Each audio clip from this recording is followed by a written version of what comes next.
The Usborne Christmas Treasury.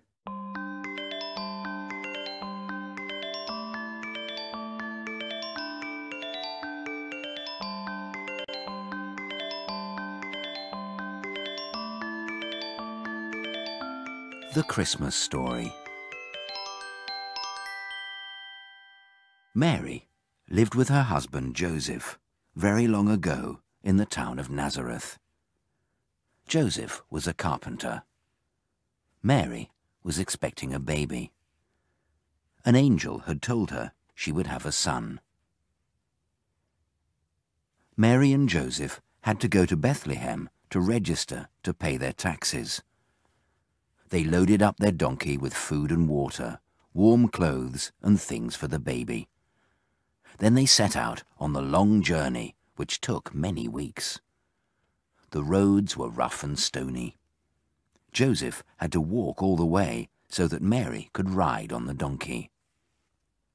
When at last they reached Bethlehem, it was late in the evening.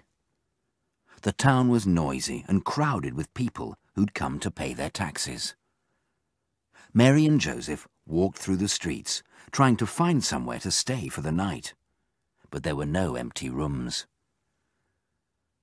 Joseph knocked on the door of the last inn. "All the rooms are taken," said the innkeeper, "but you can sleep in that stable if you like. It's dry and clean." Joseph led Mary to the stable.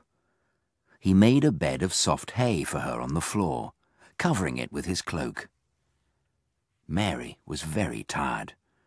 She lay down, thankful that she could rest at last. Joseph brought her food and water for her supper. That night, Mary's baby was born. She washed him and wrapped him in the clothes she'd brought with her. Joseph filled a manger with clean hay to make a bed for the new baby, and Mary laid him gently in it. She called her little son Jesus. The angel had told her that this was his name and that he was the Son of God. Out on the hills near Bethlehem, a band of shepherds lay around their campfire, guarding their flocks of sheep through the night. There were wolves in the hills, which prowled around in the dark, trying to snatch a sheep or a lamb. Suddenly, the night sky was filled with the most brilliant light. The shepherds woke up, staring at the light. "What's that? What's that?" shouted one. Then they saw an angel and were very frightened. "Don't be frightened," said the angel. "I have wonderful news for you and for all people. Tonight, the Son of God, who is Christ the Lord, was born in a stable in Bethlehem." Then the sky filled with angels, singing the praises of God. As the shepherds watched, the light faded, and the sky grew dark again. "We must go to Bethlehem," said one of them. And they hurried down the hills to the town. The shepherds soon found the stable, and knocking on the door, crept quietly in. They looked at the baby in the manger, and knelt down in front of him. They told Mary and Joseph what the angel had said to them. After some time, the shepherds left the stable and made their way through the streets, telling everyone they met that the Son of God had been born that night. Soon, the whole town had heard about the birth of Jesus. Filled with great excitement and singing praises to God, the shepherds walked back to their sheep on the dark hills outside Bethlehem. Far away, to the east of Bethlehem, 3 wise men saw a new, very bright star moving across the sky. They knew that it meant something special had happened. They decided that a new ruler had been born and that they must follow the star to go and find him. They soon began the long journey, taking presents for the new ruler. They followed the star as it moved across the night sky. They reached the great city of Jerusalem, but no one could tell them about the baby. The star moved on until it stopped over Bethlehem. The wise men soon found Mary and Joseph.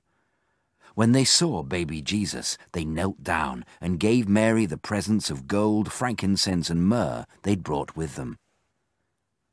Then they went quietly home. A few nights later, Joseph had a dream. In it, an angel warned him that Jesus was in great danger. He and Mary and Jesus quickly left Bethlehem on the long journey to Egypt. After many months, they returned to their home in Nazareth, where they were safe at last.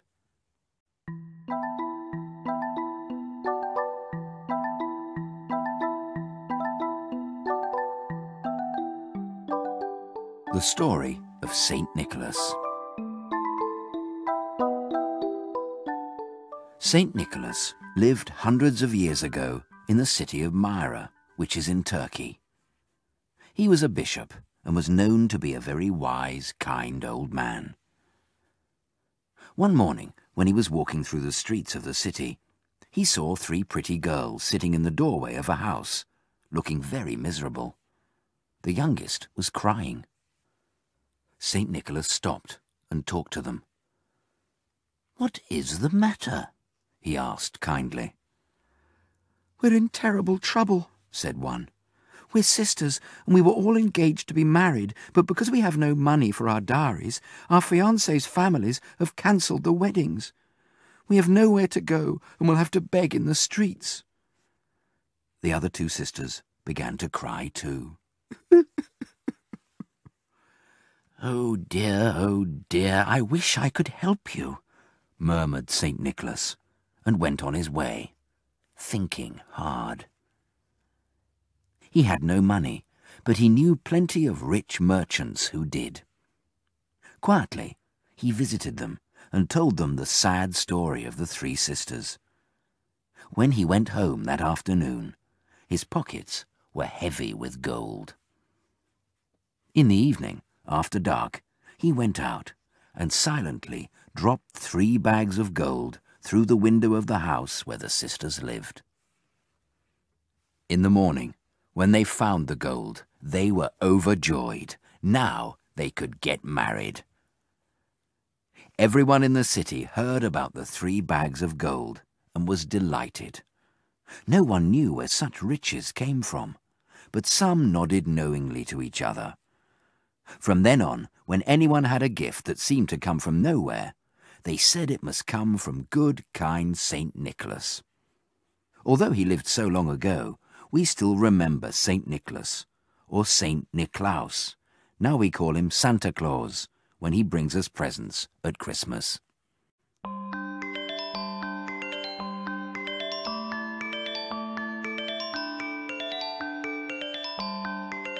Santa Claus. Santa Claus is known by lots of different names around the world. He's called Père Noël in France, Papa Noël in Brazil, Saint Nicolas in Belgium, and in many places, just Father Christmas. The name Santa Claus comes from the Dutch word for St. Nicholas, Sinterklaas. The red and white suit that he wears is similar to that of the traditional Turkish bishop's robes that St. Nicholas wore. It is said that Santa Claus lives near the North Pole and flies through the sky on a sleigh pulled by reindeer. The most famous of his reindeer is Rudolph, whose bright red nose is supposed to help Santa see his way in the dark.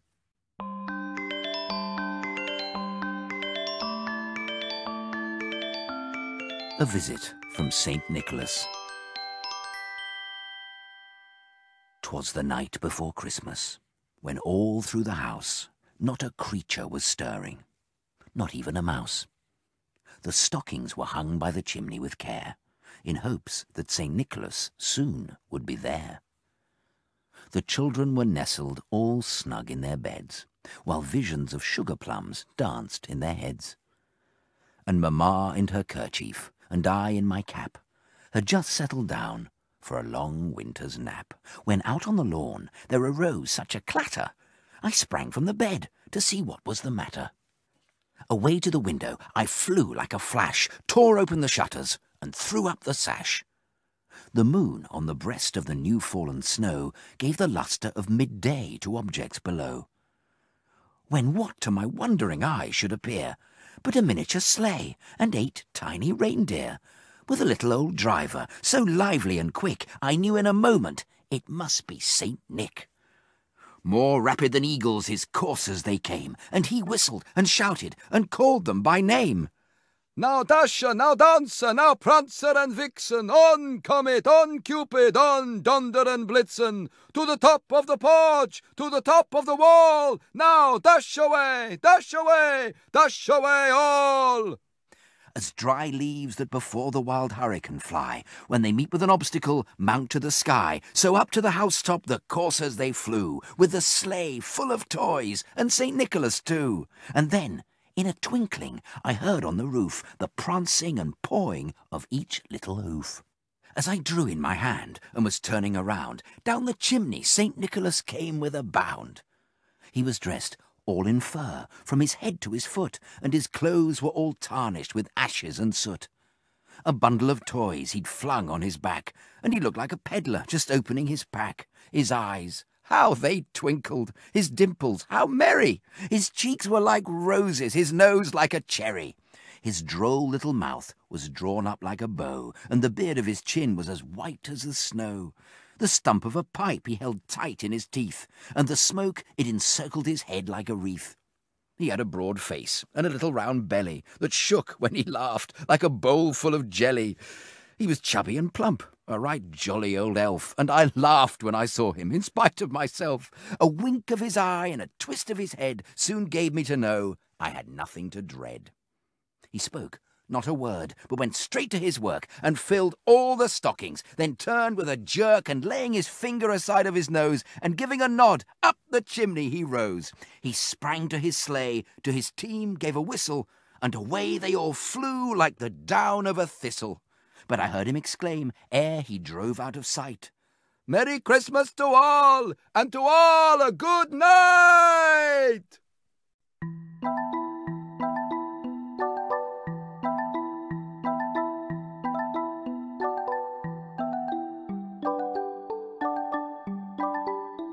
The Story of Cinderella. Once upon a time, there was a young girl named Cinderella. She lived in a big house with her father, who was often away from home, her horrible stepmother, and her 2 mean stepsisters.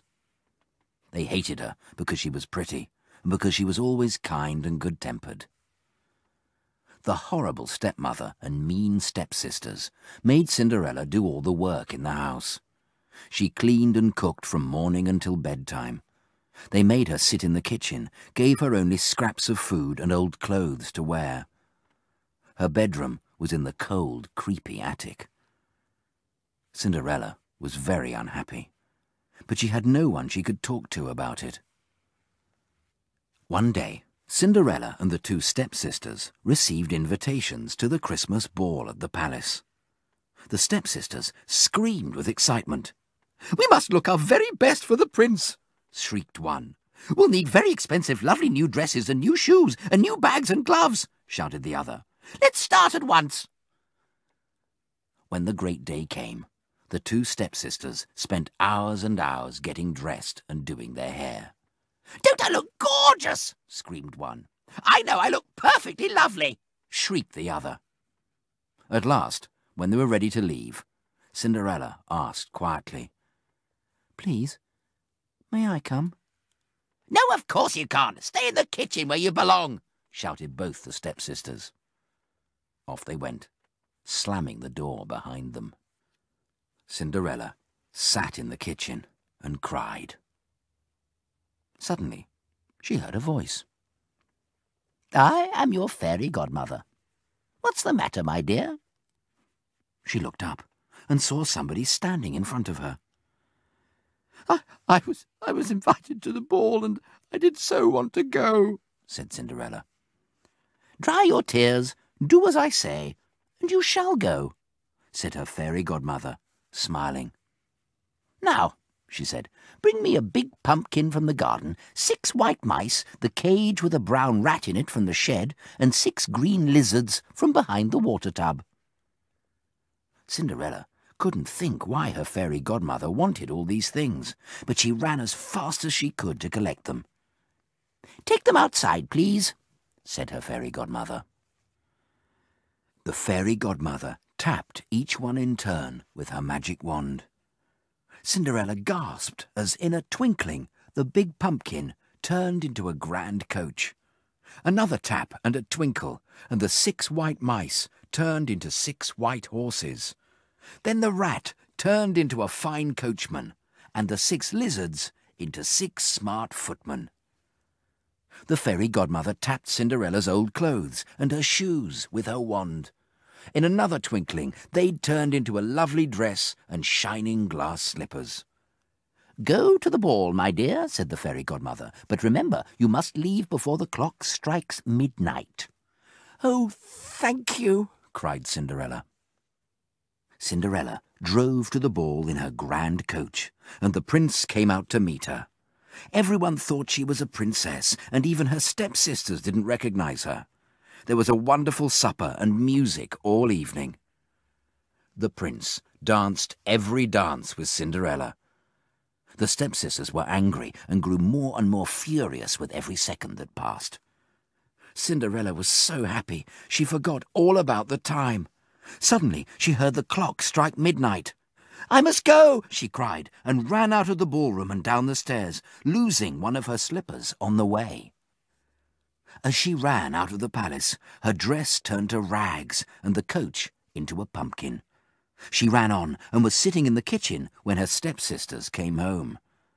They told her all about the ball and the strange princess who suddenly ran away.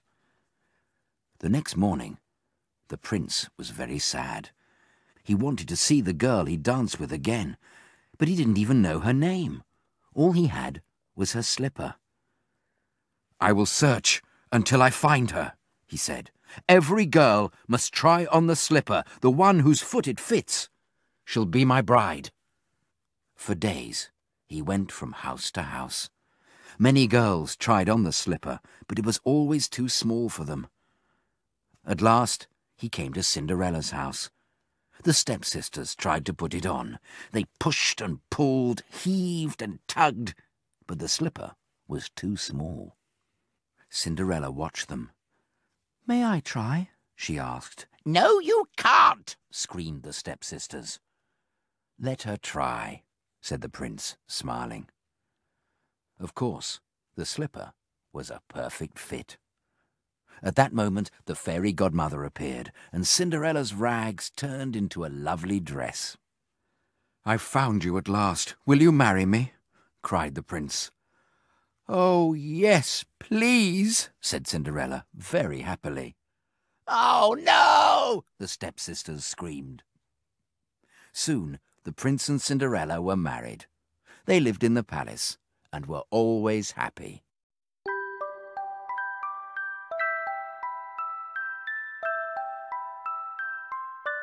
The Story of the Nutcracker. "Look, Drosselmeyer's here." Clara Stahlbaum and her brother Fritz looked out of the window. It was Christmas Eve, and the street outside their house was covered in snow. All over Germany, families and friends were celebrating, and guests had already started to arrive at the Stahlbaum house. Clara and Fritz rushed to the front door to greet their godfather. Herr Drosselmeyer bent down to give the children a big hug. No one knew exactly what he did. Some people said that he was an inventor, while others thought that he was an explorer. Whatever he was, there was something very magical about him. "Merry Christmas, Drossie!" Clara and Fritz's mother rushed over to greet their godfather. Then they all went into the dining room where the other guests were gathered around a Christmas tree. "The most beautiful Christmas tree in the world," Clara thought, with its little white lights, and at the top of the tree, the most beautiful ornament, the Sugarplum Fairy. "I brought some presents for you," Drosselmeyer exclaimed. Hurriedly, Fritz ripped the paper from his package. "Fantastic!" he cried when he saw the golden trumpet inside. Carefully, Clara untied the string around hers to find a wooden soldier. "It's not just any old soldier, Clara," Drosselmeyer said. "It's a nutcracker." And popping a hazelnut into the soldier's mouth, he tapped it on the head. Instantly, the shell of the nut cracked in two. Clara was delighted. "Let me see," said Fritz. Reluctantly, Clara handed over her present. Fritz forced a huge nut into the soldier's jaws and smacked its head down with a loud bang. "Now look what you've done!" Clara cried as a crack stretched across the soldier's face. "It'll be all right," her mother said. "We'll mend him in the morning." Clara walked over to her cradle of dolls and laid her nutcracker inside. Clara couldn't get to sleep that night. She kept thinking about the nutcracker. Would her mother really be able to mend him? Eventually, she decided to look again to see how bad the crack in his face really was. Quickly, she crept out of bed, tiptoed downstairs, and pushed back the door to the drawing room. She walked over to her cradle of dolls, just as the clock struck 12. Suddenly, there was a noise from behind, and Clara turned to see the most horrible sight. A huge mouse getting bigger and bigger by the minute. On its head was a crown, and in its hand there was a sword. As it rose on its hind legs, the room suddenly filled with scurrying mice. Clara jumped up onto the sofa. Before she even had a chance to think what to do next, the nutcracker sprang into life and stood in front of her, as tall as a man. He was joined by a whole army of soldiers. Clara stared at the soldier in astonishment, noticing that he didn't have a crack across his face anymore. "Attack!" the Mouse King cried, pointing his sword in the air. The most terrible battle then raged. Soldiers and mice whipped and lashed with their swords. Clara hardly dared breathe as she watched the Mouse King advancing on her soldier. The horrid mouse knocked the sword out of the soldier's hands and pushed him against a wall. Quick as a flash, Clara pulled off her slipper and threw it as hard as she could at the back of the Mouse King's head. Thwack! The force of the blow knocked the Mouse King to the floor, and the other mice fled. All the soldiers cheered, and as Clara hugged the soldier with relief, he was transformed into a handsome prince. "You've saved my life," the prince whispered. "In return for your bravery, can I take you to my kingdom?" Clara gasped as a sea of waves filled the room. A magical ship appeared, and, in a trance, Clara stepped into it. Soon they were sailing through an enchanted forest full of dancing snowflakes. When Clara and the prince reached the Kingdom of Sweets, festivities were well underway. Crowds lined the streets, celebrating the victory over the mice. Clara stepped down from the ship and looked around her. She could hardly believe what lay before her. It really was a land made of sweets. There were houses made of licorice and streetlights made from lollipops. Shimmering groups of dancers appeared before Clara and performed the most wonderful dances from around the world. But she let out a gasp as the final dancer appeared. It was the beautiful Sugarplum Fairy from the top of her own Christmas tree. Clara watched, wide-eyed, as the fairy pirouetted through the air. All too soon, the dance was at an end. "Clara," the prince said, "there isn't much time if you want to be home in time for Christmas morning, but before you go, I want to thank you for saving my life by making a wish come true for you." Clara took a deep breath. "I wish I could dance like the Sugarplum Fairy." Clara glanced at her feet and found she was wearing a beautiful pair of ballet shoes. She stepped forward, took the prince's hand, and began to dance. As the music came to an end, Clara looked behind her and saw the sea whipping up waves. "It's time to go home," the prince whispered, leading her back to the ship. The sky filled with snow, and Clara closed her eyes. When Clara opened her eyes, she was no longer on the ship, but back home on the sofa. The Nutcracker, a prince no more, was lying beside her. The house was quiet, and for a moment Clara thought that she'd been dreaming. But then she looked down at the Nutcracker and saw that his face was no longer cracked.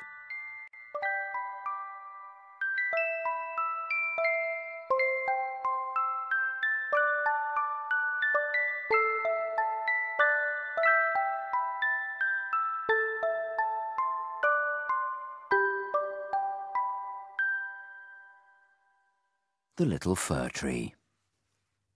The little fir tree grew in the middle of a clearing in the forest. It was a very small fir tree, and it didn't like being small. It would sigh as it looked at all the other trees around it. They grew so quickly, while it grew so very, very slowly. The little fir tree was so unhappy, it didn't notice how the wind blew through its branches, how the sun warmed its needles, and how the rain fell gently on it. Every winter, when the snow lay thick on the ground, men would come and cut down the tall fir trees. They loaded them onto carts and dragged them away. The little fir tree wondered where they were being taken and wanted to go with them. It asked the stork, "What happens to those great trees?" "Some are made into the masts of ships. I've seen them sailing across the seas," answered the stork. The little fir tree didn't know what ships or seas were, but it hoped that, one day, it would be a mast. That sounded wonderful. Year after year, the little fir tree grew in the clearing, slowly getting taller and taller. One winter's day, men came with carts and horses. "This one will do nicely," said a man, digging around the little fir tree's roots. "What's happening?" the little fir tree wondered. The men lifted up the little fir tree, pushed its roots into a big tub, and packed soil all around it. Then they hoisted the tub onto a cart with lots of other trees and drove away. "Where am I going?" wondered the little fir tree. The men drove the cart through the forest to a town. The little fir tree stared at all the houses, the people, and the Christmas decorations in the streets. The cart stopped outside a big house, and a girl and a boy came running out, followed by a man. Everyone crowded around the cart to look at it.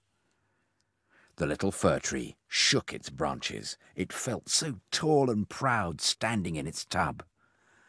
"Look at that tree! It's perfect!" cried the girl. "It's just the right size." "Please, may we have it, Dad?" asked the boy. "Yes, we'll take that one," said the man.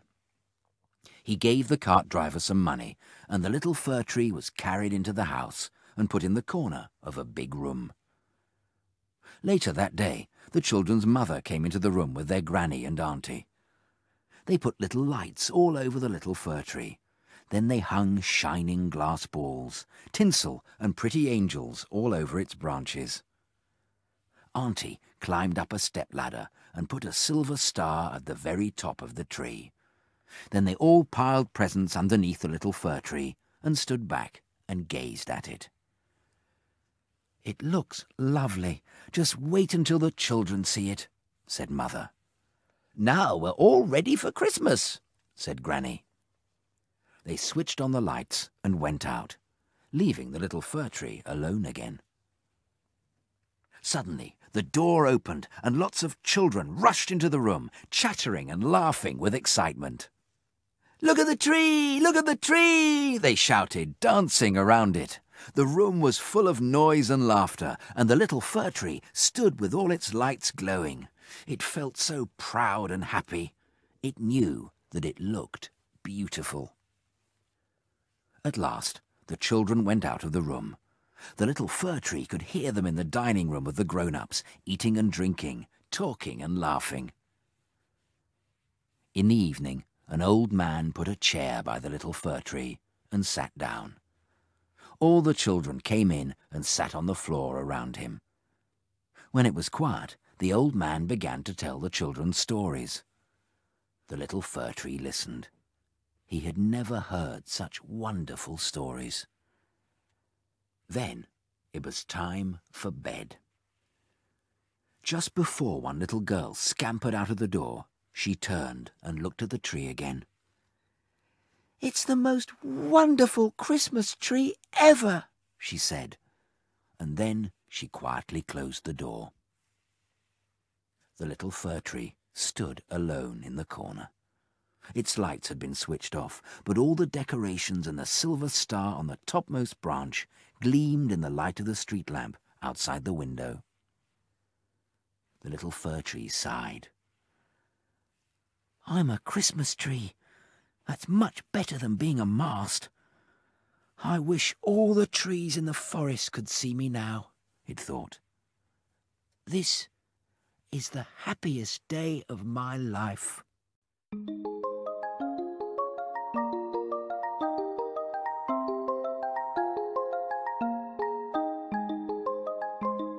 Christmas traditions. Every year, people all over the world celebrate Jesus' birthday on December the 25th. They celebrate in lots of ways, and many different traditions have sprung up. Hanging stockings. The practice of hanging stockings on Christmas Eve first began with St. Nicholas, when he left gifts of gold coins in the stockings of 3 poor girls. In Holland, Dutch children put out shoes rather than stockings to receive gifts. Christmas cards. People first sent Christmas cards over 150 years ago. These usually showed pictures of Mary, Joseph, and baby Jesus. Christmas presents. Some people give presents to their family and friends on Jesus' birthday, December the 25th. In some countries, they give them on January the 6th, which is called Epiphany, and is the day that the 3 wise men are said to have visited Jesus. Christmas trees. The tradition of putting up a Christmas tree began in Germany in the early Middle Ages. The first Christmas tree in Britain was probably brought over from Germany by Prince Albert for his wife Queen Victoria and their children. The star at the top of a Christmas tree represents the Star of Bethlehem that guided the 3 wise men to Jesus. Christmas pudding. It's traditional to have Christmas pudding in England. The first Christmas puddings were made of dried fruit, flour and spices. Each member of the family took part in the making of the pudding and made a wish. Christmas desserts in North America include fruit cake, mince pie and pumpkin pie. Boxing Day. The name Boxing Day is thought to come from an old practice of opening collection boxes in churches on December the 26th. The money from the boxes was given to poor people. On the first day of Christmas, my true love sent to me a partridge in a pear tree. On the second day of Christmas, my true love sent to me 2 turtle doves and a partridge in a pear tree. On the third day of Christmas, my true love sent to me 3 French hens, 2 turtle doves and a partridge in a pear tree. On the fourth day of Christmas, my true love sent to me 4 calling birds, 3 French hens,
Listening fine gold rings, four calling birds, three French hens, two turtle doves, and a partridge in a pear tree.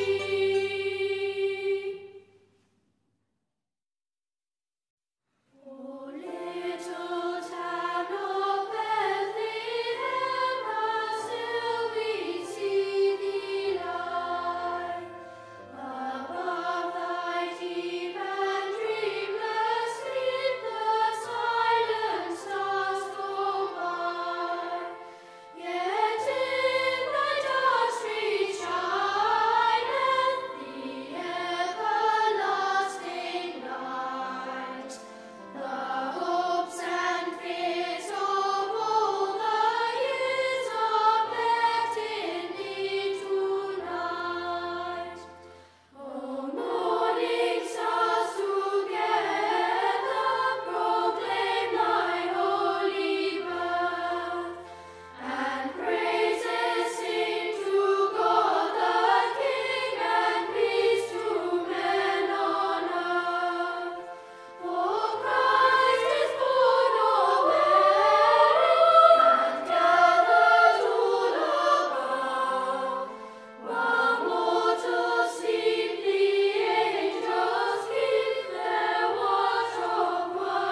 We wish you a Merry Christmas. We wish you a Merry Christmas. We wish you a Merry Christmas and a Happy New Year. Good tidings we bring to you and your kin.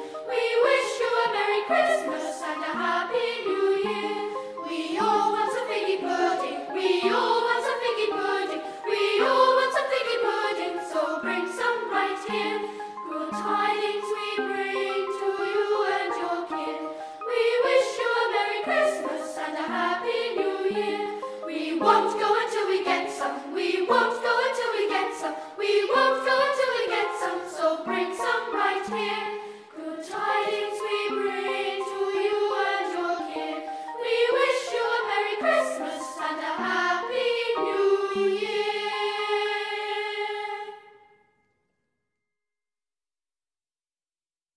The origins of Christmas songs. Silent Night. The words for this well-known carol were written in 1816, but the tune was composed 2 years later by a church organist. Some people think that the organist composed the carol to be played on a guitar because the church organ had broken and could not be repaired in time for Christmas Eve. Jingle Bells. When this popular Christmas song was written in 1857, it was called the One-Horse Open Sleigh, not Jingle Bells. While Shepherds Watched. The original version of While Shepherds Watch Their Flocks by Night is thought to be about 300 years old. Its tune is based on one written by the famous composer Handel. The tune sung today dates from around 1850. O Little Town of Bethlehem. This is an American Christmas carol written by a bishop who'd visited the Holy Land. It was first sung in 1868. The 12 Days of Christmas. This song probably dates back to the 1500s. The 12 days begin on Christmas Day and continue until the 6th of January. It was quite common for wealthy people to give gifts to their family on each of the 12 days. On the 12th day of Christmas, my true love sent to me 12 drummers drumming, 11 pipers piping, 10 lords a leaping, 9 ladies dancing, 8 maids a milking, 7 swans a swimming, 6 geese a laying, 5 gold rings, 4 calling birds, 3 French hens, 2 turtle doves, and a partridge in a pear tree.